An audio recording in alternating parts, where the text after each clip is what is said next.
Well, here we are. This is the 53 Category 2 Super M. No oil pan underneath. Not. There's a piston. Wait, hold on. I gotta turn on some light. Background story. I was working on this one a couple days ago, and I decided to take a jack. Well, actually, I had the tractor jacked up, and I had it jacked up, and it was sitting. It was sitting up, and I got it to make a half a revolution on the piston to move. So I soaked them down some more, and I put the jack back under it, and it wouldn't move. It didn't move for about 2 or 3 weeks, and I couldn't figure it out. So finally, I got sick of it, and I decided to take after it with a piece of 2x4, or not 2x, well, whatever would fit down the piston, and a blacksmith hammer. And I knocked on it once, and that bugger dropped like a rock. So you can, well, doggone it, you can't.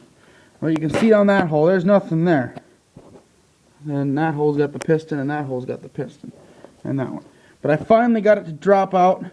It pushed up. When I pushed it up, the sleeve came out with the piston, and I got it all pulled apart. And it finally got it out, and so now I got the engine completely open. I just had the head. I had the head taken in, and it just got magnafluxed earlier today, and it's all good. No cracks. My valve. I'm getting my valves ground. I'm getting the starter gone through.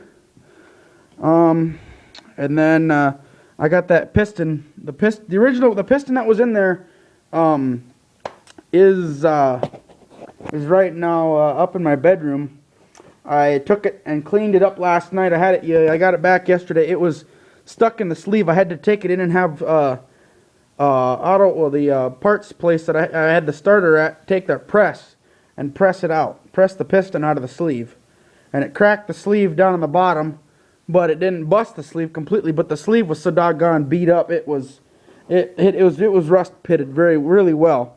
But I got the rings and stuff off the piston last night, and now I have a new sleeve on order. This is actually I read that Super M is originally 4-inch bore.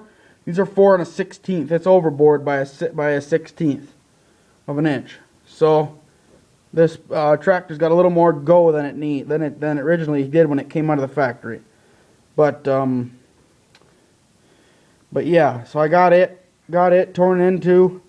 Like I said, I got the crankshaft, or the oil pan off the bottom. Get the crankshaft here. I'll grab a flashlight here if I can find one. There it is. And I'll show you the bottom side of the crankshaft. Oh, the radiator is also perfect. There's nothing wrong with the radiator at all. Let's see here. Under here. Now there's the crankshaft sitting under here. Not too bad. All the holes in the crankshaft that's missing the piston. And I also took the oil pump out. I took the oil pump out because it was hanging there, and I didn't really feel like taking the chance of busting it off. So I took it off, and underneath my blanket here is my magical assortment of parts that I have laying under here. Let's see. I got all sorts of good stuff under here. There's the pump, the oil pump. It goes on the cam shaft. And I got a ring compressor. I got one ring. Well, actually, over in that white box, there's about 5 ring compressors and about 4 or 5 groove cleaners for pistons. So I got the tappets. Well, yeah, the valve tappets, and I got the rods. I got them all accordingly to how they sit on the tractor. so they're not screwed up when I go put it back together. I used some sandwich bags to put my rings in, so my rings were clean, and then my bearings, my crank bearings. One you can see, one is excuse me, is this one here is good, but this one here is bowed some fierce, so I need to get a new set.